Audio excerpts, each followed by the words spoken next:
Good afternoon, everybody. I'm hoping you're enjoying your lunch. We are about to give out some awards before we get started. So I will give it to Chaz and Jen, if you'll come up and give out the award.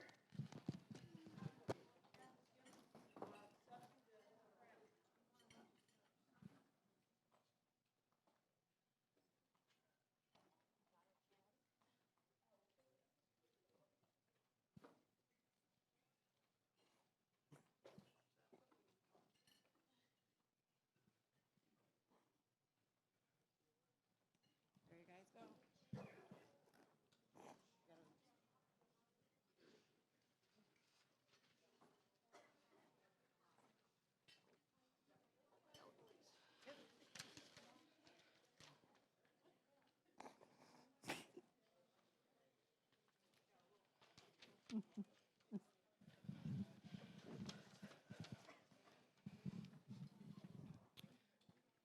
Thank you. My name is Chaz Brobst, and Jennifer Randall. we have Potter here as our co-presenter. The award recipient for the new Self-Advocate of the Year award goes to a very special young man that has grown in wonderful ways in the last couple years. He has taken new leadership roles in the community of Jamestown, where he serves on the board for their self-advocacy group. Together we stand as the... What's he serve as? Vice President? Vice President. In this role, he helps the president run the organization, and he helps the leaders come up with ideas. He also is a big help at the community events, always pitching in where needed. This young man can be counted on to be a friend and leader. A friend and leader. In all situations.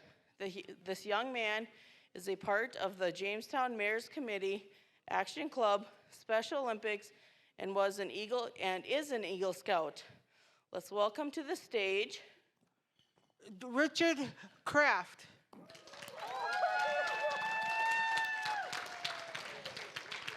to give it to him? Congratulations. Over here. Congratulations. You've been turned. Oh, dude. You have my cane. He's trying to take it from you. You want to say something? You want to say something, Richard? I've been in this for almost 3 years. Yeah, 2 years. So this is an honor. I had no idea this was happening. So thank you.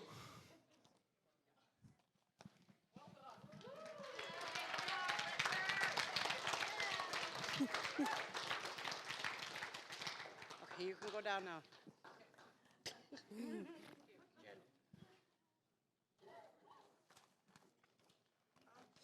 Okay, our next award winner, this person has to learn to advocate for himself from a young age. This person has challenges that would have crippled most people, and yet he has overcome them.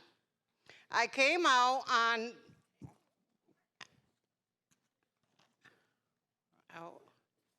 right here. And yet they have overcome and come out the far side with positivity and grace that we can all strive to demonstrate. This person serves as a role model to many. This person is kind-hearted and will give the shirt off their back to anyone in need. And we are now going to show a short video of this person's life. Oh. I think it's better. Some good times, some tough times, fighting. They were pretty good times, Joe. Do you think you'd ever want to go back to live at Grafton? No, oh, downtown, but not the school. What are your best memories of Grafton? The best memories is that I learned a lot of things from there. The employees, some employees were good and going to school. Do you think you should have ever been placed in Grafton? No, that's what some people say, they should never been there. What do you think? I think so too. But I couldn't do nothing about it when you're a baby, you don't know. Right. And all this medical, they said I was badly deformed when I was born, but I don't know that. I thought I would never get out of there. Over 30 years, staying in state school, How did that make you feel? kind of sad. I always used to say it, I don't say it anymore. I wish I was never born. I used to say that. If there were people that they were going to put into the institution, what would you say to those people? Oh, I would say that I told him that to people, but you don't want to know what's going on up there. You don't want to know what's going on up there. They don't want to know. If you do, they find out sooner or later. This is all true. So Mhm. let the tape go out and, Okay. let people know it, that it's really true stuff. So this gentleman, who I think now knows who he is, we are pleased to give him the Lifetime Achievement Award. He was one of the first individuals that was transitioned out of the Grafton State School, or I'm not even sure what they called it back then. So we are very pleased to give this award to Daryl Wall.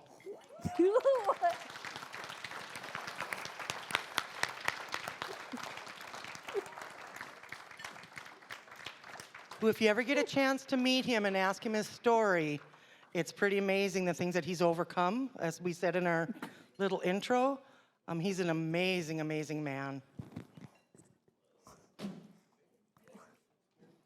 Woohoo!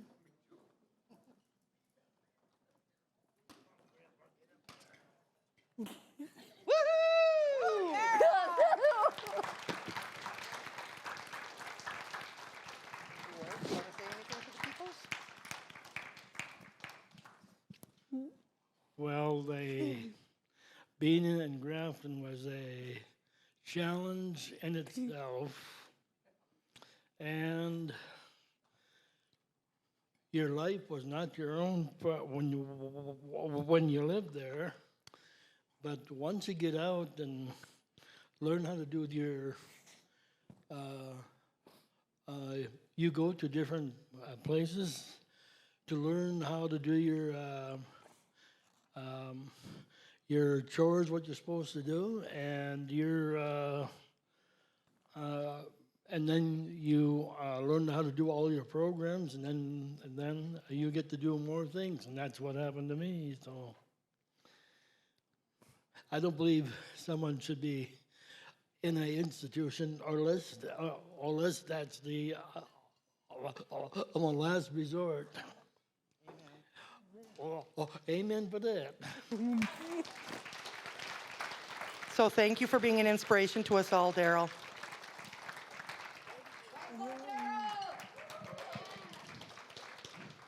Okay. Thank Daryl. And yeah.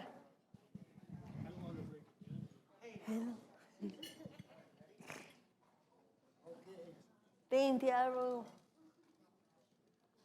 His life is somebody to know what he went through.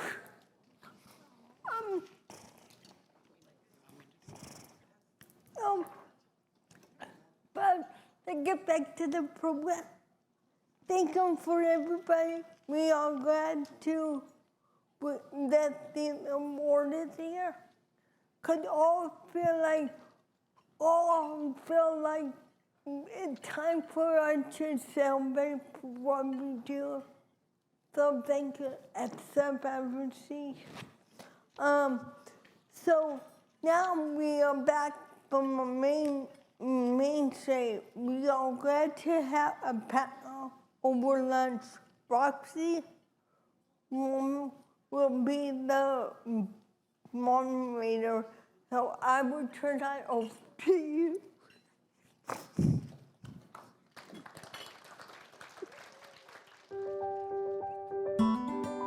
Even the most dedicated and loving caregivers occasionally feel overwhelmed or exhausted. Caring for friends or family members who are ill or fragile can be exhausting physically, emotionally, and spiritually. That's why it's important to care for yourself first, so you're able to best care for others. And it can be difficult, especially when caring for someone you love, to know how or when to start with you. The most important thing to know is that you are not alone. Respite services throughout North Dakota are designed and dedicated for individuals just like you, people shouldering the unique challenges that exist on the caregiving journey. These services and programs are designed to help provide that brief, beneficial break from caregiving to help you avoid exhaustion, isolation, and the feeling of being overwhelmed. This assistance is available to all families and caregivers, providing ongoing care to individuals of any age, with any physical or intellectual disability, chronic or terminal illness, and regardless of family income, race, gender, or situation. Everyone's situation is different, and there's no one-size-fits-all solution. But as you consider taking care of yourself, remember, you deserve a break. Taking a moment to yourself to run errands, go to personal appointments, or simply to enjoy a little downtime is not a sign of weakness or failure. In fact, it's just the opposite. And the most important thing you can do for yourself is to ask for help. No one has all of the answers, and no one can do everything all of the time. Take care of yourself because you are worth it. To learn more about the resources available to assist you on your caregiving journey, including options to pay for these services, visit carechoice.nd.assistguide.net. We are here for you, so you can be there for them.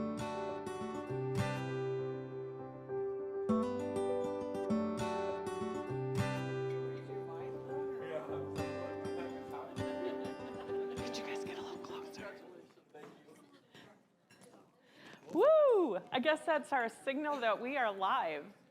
We were able to see you a minute ago, and now no longer. So, well, welcome. I'm glad that you're all hanging in here. That was a wonderful tribute to self-advocacy that we just witnessed, and congratulations to all the winners and to all the work from the folks that put this conference on. I'm Roxanne Romanek, and I have the privilege of being up here with some individuals who we cherish truly at our state legislature, and I hope that you get to know them a little better today so that you know that if you need to talk to them, that you can. Because what we hope to have done at the end of this hour is to prove to you that they're real people just like you and I, right? And so to prove that, we're just going to kick this off a little bit with a would you rather question for you all. This wasn't on the list. So that you feel a little bit more comfortable with them and we feel a little bit more comfortable with you. We're going to start out with this, would you rather have a mullet or a perm question? I just thought, I don't know, right? I know that's not an option, Sue. They can't pick both. So we're going to start with Representative Nelson. I think you're on. Am I on? Yes. Well, first of all, thank you for the invitation to be here today. I'd like to have the opportunity to have both. Well, that's a tough one. I'll take the perm. Yeah. I think I could see that on you. And maybe you had one at one time. I never had a perm, but I never had a mullet. Okay, Senator Dever. You know, last week or so, people have been telling me, boy, you've lost weight.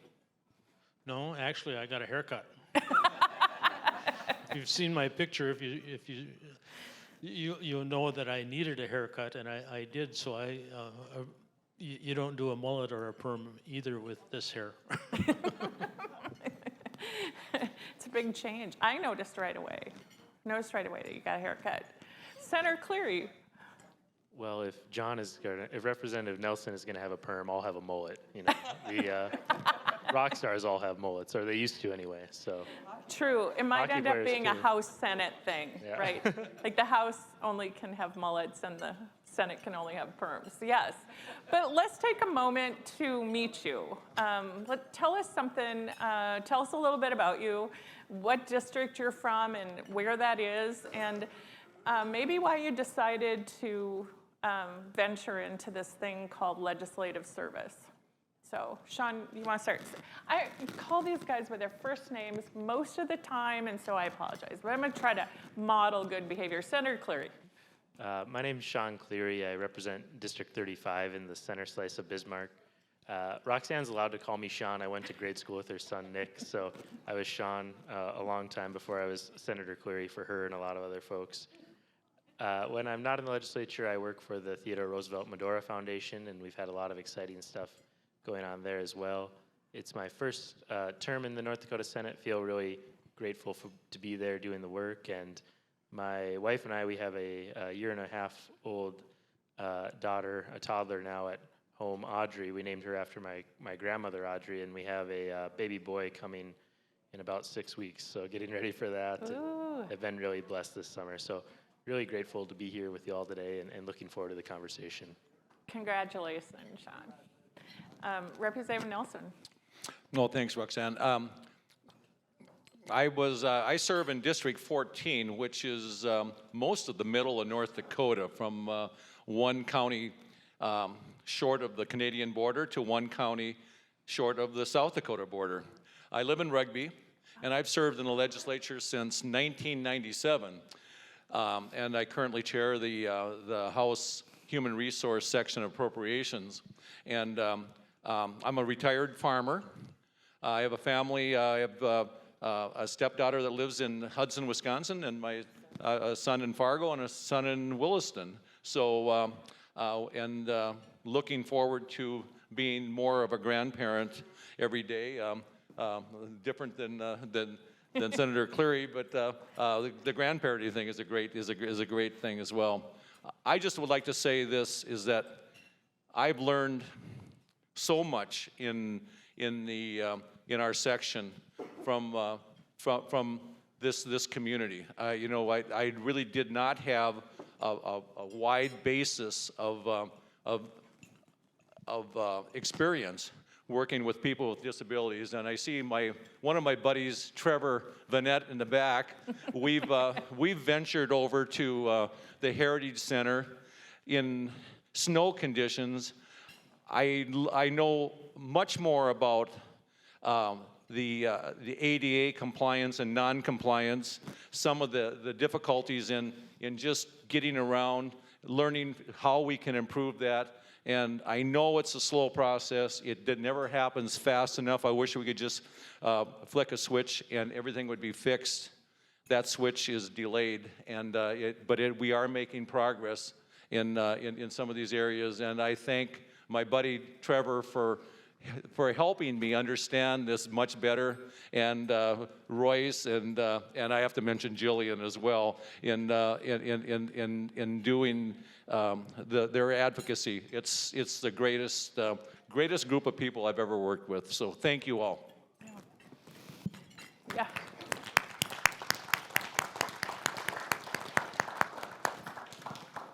So I'm Dick Dever. I'm senator from District 32, and we're in District 32 right now. It's from the middle of Broadway Avenue, which is the street on the north side of this hotel, across which is District 35 for Senator Cleary, and most of South Bismarck then.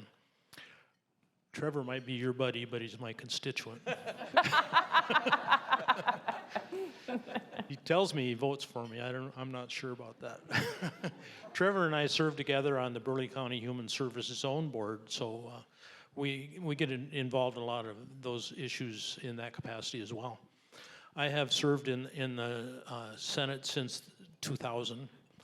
In 2005, I was moved to the Human Service Committee, so on the policy committee until 2015, and then in the 2017 session, I was moved to appropriations, where I now serve.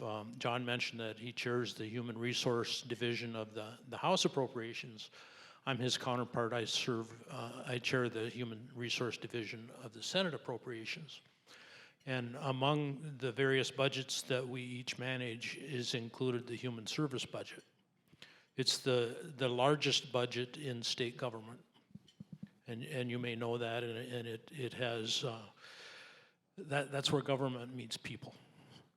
So if you watched it all, and toward the end of the session when we were in conference committee ironing out the differences between the House position and the Senate position, you were probably impressed that the Senate won most of that. Actually, no, and John and I have been close friends. I think almost since I was elected, and he was there first. And I will be disappointed when John brings his legislative service to a conclusion. I'd like to mention.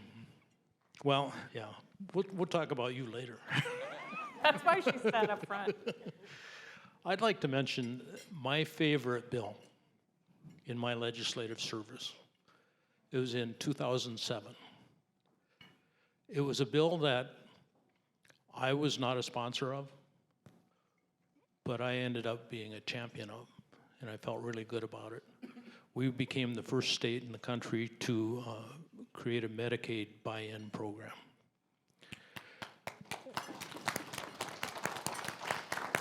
And in the 2005 session, we had an issue dealing with Russell-Silver syndrome, and there was a little girl, her name was Laken Zietz. She was 3 years old, and they said when she was 13, she'd be the size of a 3-year-old, but sound like a 13-year-old, so she needed some growth hormones, and we helped her get that.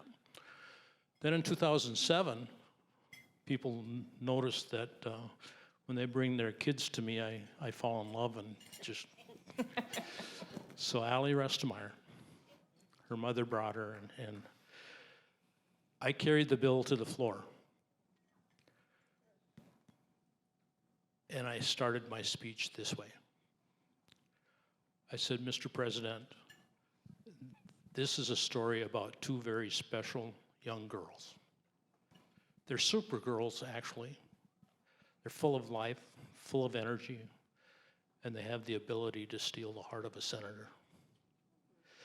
And I went on to talk about 2005 and 2007, and I was about halfway through my speech, and thank goodness I had it written out because I realized that there was no other sound in the chamber.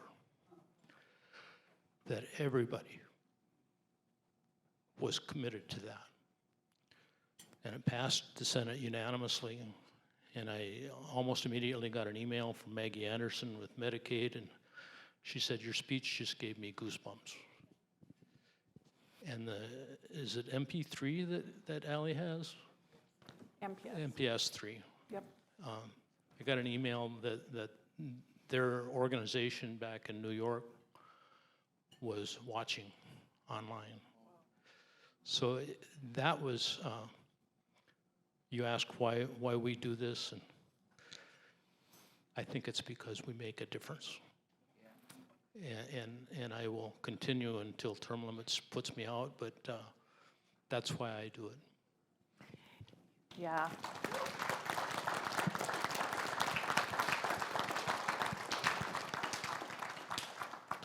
And John Nelson voted for the bill too. I think that many of us who spend some time in the Capitol, it's hard to wait for those moments where we see significant change, but certainly it comes, and we thank you all for the opportunities for that to go on. We just finished the 68th session of the legislature. I'm curious to know what you thought were the successes. What you know, in regards to what this audience is going to want to know about. I mean, obviously. So in regards to things around supporting people with disabilities, what do you think the successes were? would like to start? Senator Cleary. Well, it was my first session, like I said earlier, and I don't think after my first one I'm going to ever let Dick or John retire. So I don't know if you've made your decision or not yet, but I'm going to be up in Rugby protesting. This session, I learned a lot, and I got to work on a lot of things that are really important to me. There's a lot of big things that go on during session, budgets that are billions of dollars in these guys' case. I think for me, one of the most rewarding things I had the chance to work on was related to supporting family caregivers with self-directed care.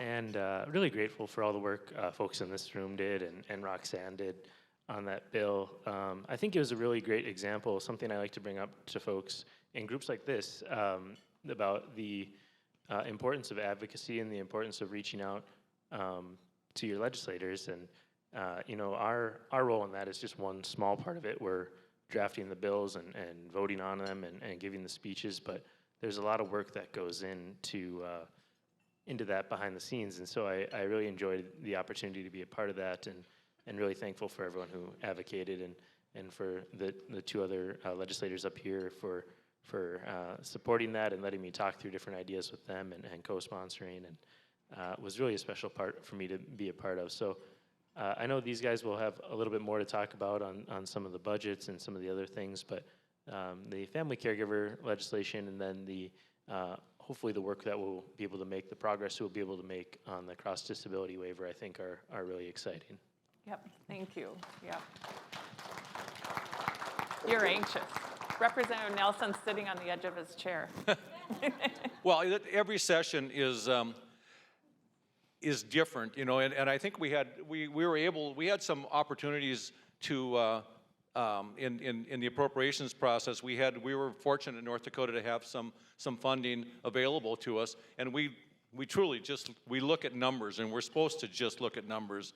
It's hard to do that because we become somewhat of a family in our deliberations, because we're in a small room, and I see Carlotta here, Family Voices and Roxanne, you've been there. Trevor is almost a daily occurrence to see all of you advocates come in and take part in the deliberations. But some of the numbers we look at, and Daryl, when you talked about the Life Skills and Transition Center in Grafton and the numbers there, we look at those numbers too, and they decreased every session. So we're not where we maybe need to be yet.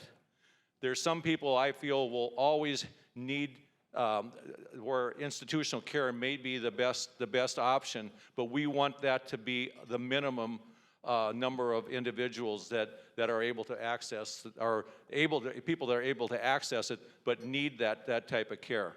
And that number has been dropping steadily. So I think with the partnership we have with the advocacy groups and the Department of Human Services, I think we're all committed to the best possible outcomes for everyone concerned. I think this session, one thing we did see in almost every area was the lack of workforce. So when we talk about having the ability to provide care to assist those that need it, I think the thing I'm most proud of is the inflationary increase and the direction that it went.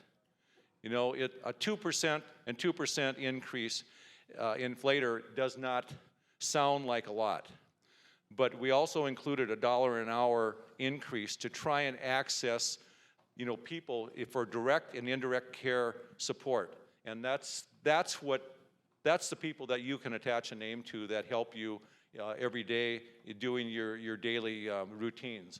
And I think that although it may sound modest, it was $48.7 million, that increase for the DD community, and that was prioritized to be the largest inflator increase in in the Department of Human Services this session. So I think we're starting to get it as far as people being able to live in communities, but you need the assistance, you need housing, you need those, and you need other supports. The guardianship programs, we increase slots in guardianships, in corporate guardianships, and funding for those individuals that provide that guardian care.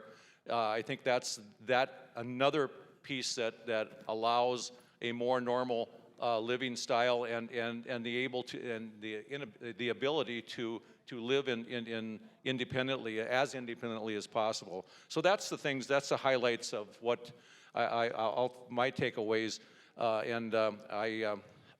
I will, whether or not I come back to the legislature for another term, I will cherish the relationship I've had with the people in the human service budget. It's strange that it was almost like a sentence being when I first came into the legislature, to be put on the Human Service Committee was almost like a sentence, and it's truly, it touches, like Senator Dever says, it touches more lives than any budget in state government, and it's unquestionably the most important budget in state government. So I've been blessed to be part of helping, being a part of the team to make those decisions.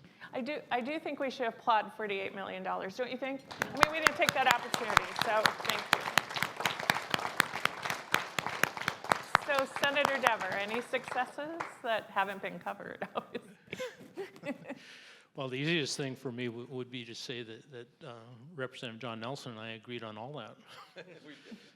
I don't know why we argued at the end of the session, but we came up agreeing with it. Let me say first that I'm really impressed by Senator Sean Cleary. Sean came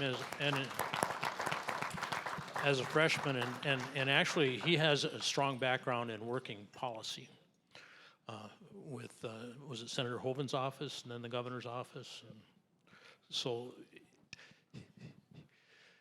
all candidates say, well, I'm ready to hit the ground running. Well, Sean did. So the legislature does two things, basically. One is policy, and the other is budget.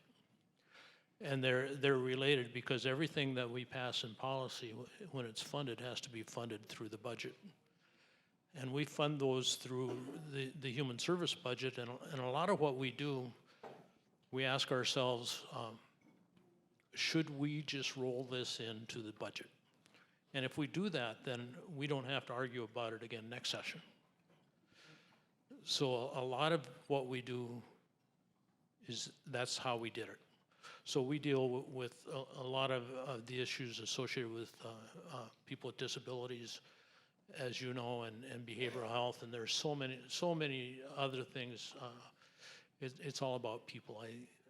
I get frustrated when some legislators who are not involved in the human service area vote no on the budget just because of the size of it. So what I've said to my caucus is, if you think the budget's too big, tell me where to cut. And nobody ever has, because there aren't that many places to cut.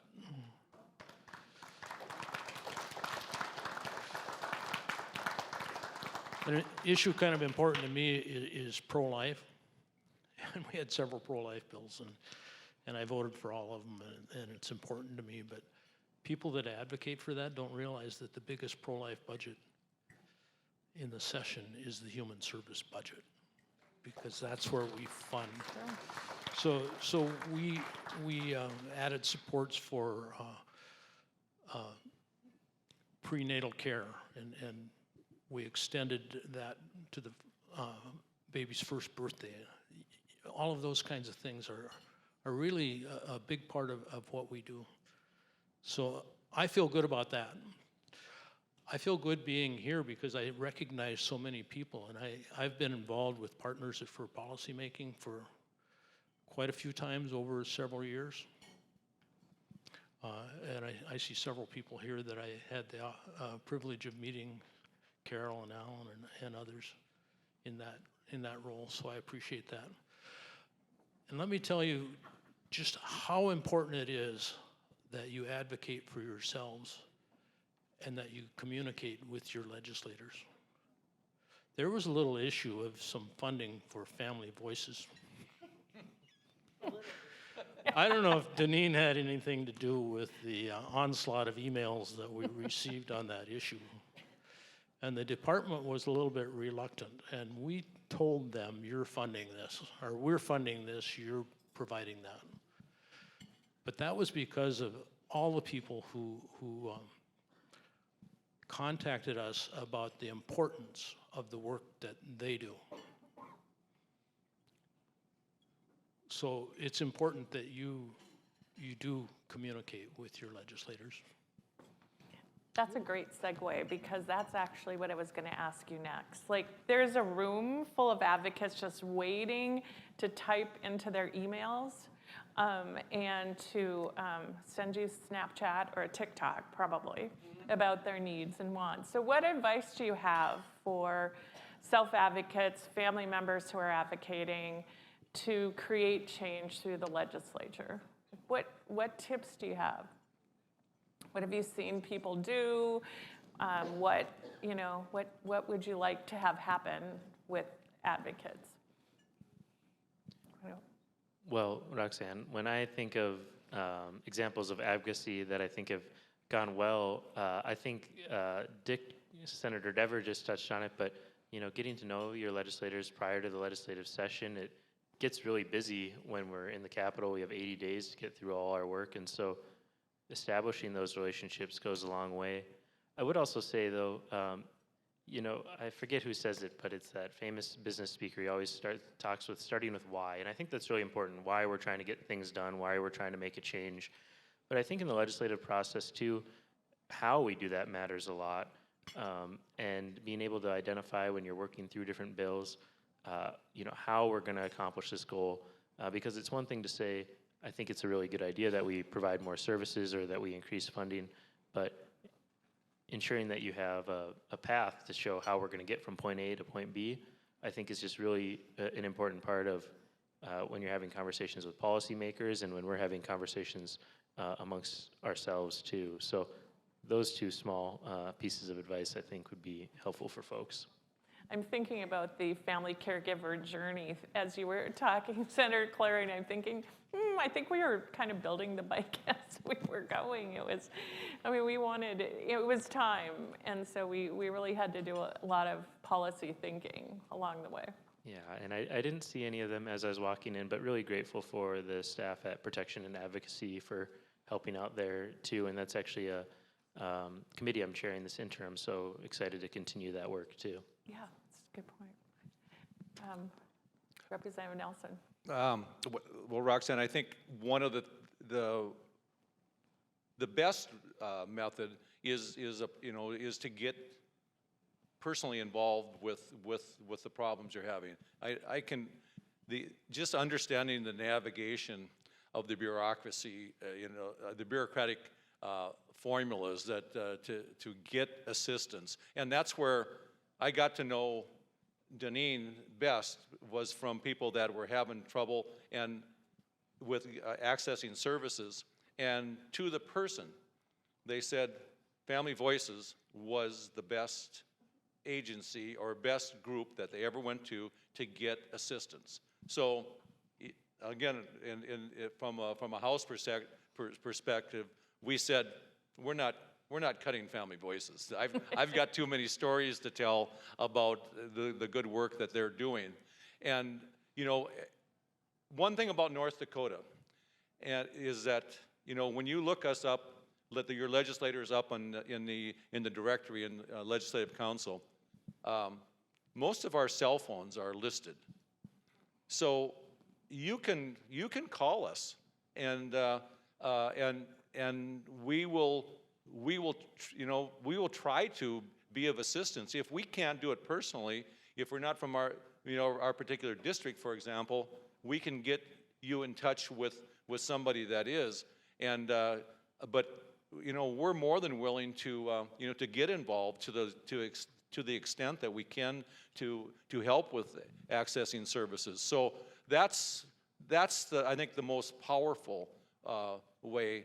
But emails, like Sean said, during session, it really gets, we're going 16 different directions by 4 o'clock, and it's, it gets really challenging to, to meet all the deadlines and all the information that we're packed with. So take advantage of this interim when we're not in session, and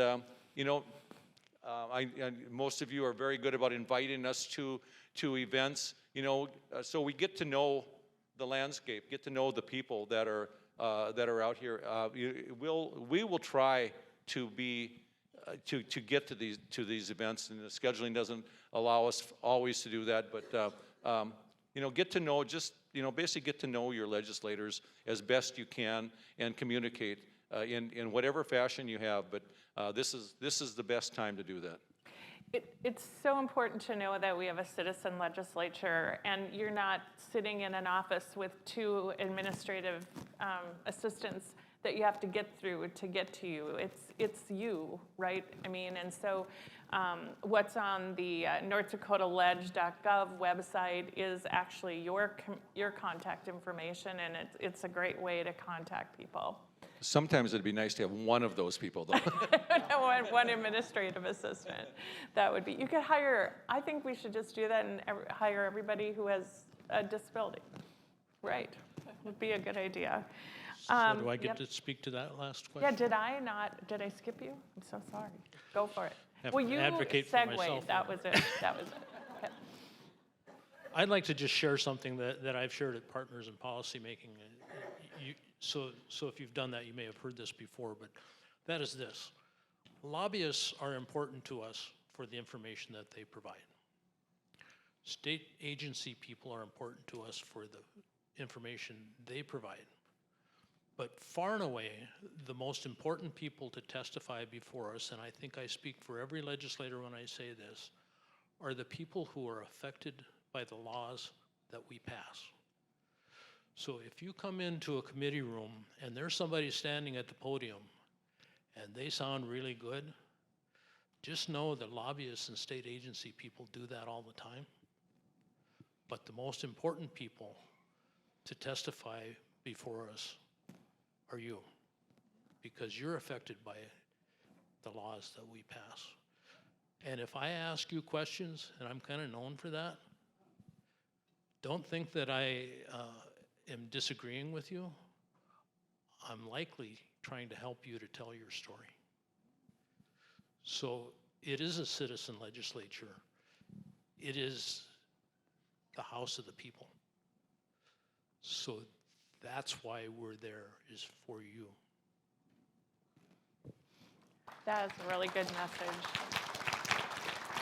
Really good message. Well, we don't have a lot of time left. You do a little work in the interim. You're looking at studies that were passed.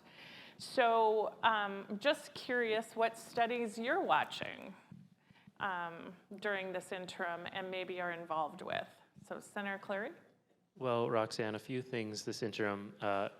There are studies related to folks living with disabilities that are going through the interim committees, but a few things that I guess are top of mind for me. Representative Nelson actually came to our committee to talk about this bill, but next year on the ballot there will be a measure to remove some offensive and dated language that's in our state constitution. And I think it'll be a really good opportunity to advocate on the importance of why language matters and the progress that we've made and the work we still have left to do. So I think that'll be something that I'm watching this interim. Unfortunately, a study that I had sponsored related to transportation services with folks living with disabilities wasn't selected, and the same thing with housing, but I would say that just because those weren't formally selected doesn't mean there's not work we can do in the interim. So looking forward to continuing the work on those issues too. Senator Cleary, what interim study is looking at the language? That's actually going to be on the ballot the legislature passed it, and so it'll be On the ballot. on the ballot. That came out of interim study that I think Representative Nelson led the previous interim. Got it. Okay, keep your eyes open. I'm in the healthcare, whatever the Services. Services. There you go. Yes. Thank you. Committee. That's the only human service committee I serve on, and of course, healthcare encompasses all areas of health. You know, whether it's behavioral health, acute care, and it does, you know, it does extend out. I know we're running short of time, but I just wanted to mention one thing. You know, this last session, we had a young lady that with a disability that wanted to work in the legislature, and the obstacles that she went through getting applications and getting approved to come and work during the session. Jillian Schneibel is her name, and she worked in our section and did a great job. She's full of enthusiasm, a very bright young lady, and has, you know, and wants to make a difference. I was amazed at the roadblocks that was put in front of her, and that's just one of those learning curves that we take for granted often. You know, the four of us up here oftentimes, but you know, just getting to the Capitol in the mess of public transit in Bismarck, for example, it's shameful. And once you get there, you know, if you're not doing things exactly the way the expectation is, that there's no accommodations for that. I was proud to have her as part of our team, and I hope that if she's willing and able, that she will come back next session and do the same thing. Well, Representative Nelson, you did a lot of work to make those accommodations. So I wish Jillian was here to tip her hat to you. So, Senator Dever, you have 0 seconds. Took all your time. We are out of time, and you know, the interim committees, when they were put together, I saw about 4 of them that had studies that were of interest to me, and it just seemed to me that we had more committees than necessary, that I would like to have been involved with other ones too. 2 of them were involving health, and I'm sitting on the human services, and then juvenile justice has some behavioral health issues for juveniles that are of interest to me too, so I'm disappointed in that. One that John and I work together on is the Healthcare Task Force, which is not a legislative interim committee, but a task force put together through the Department of Health and Human Services to just do a broad study, and I hope it is as open-ended as he and I intended it to be, and that we can find some good things to come out of that. Well, and it's good to have you all working on that task force, because I think oftentimes individuals with disabilities get forgotten in that work, and really if we build it for those of us with disabilities, we're going to make a better system for everybody. So I really want to thank you for carving out the time today and opening yourself up to our conference attendees, and really for all the work that you do really every day, because I know it doesn't stop once May hits or April or whenever it is that you tend to leave the Capitol quiet. I just noticed that we each had a microphone. You didn't need one. I know, I'm so loud. But everybody, please give him a warm thank you. I love this standing ovation.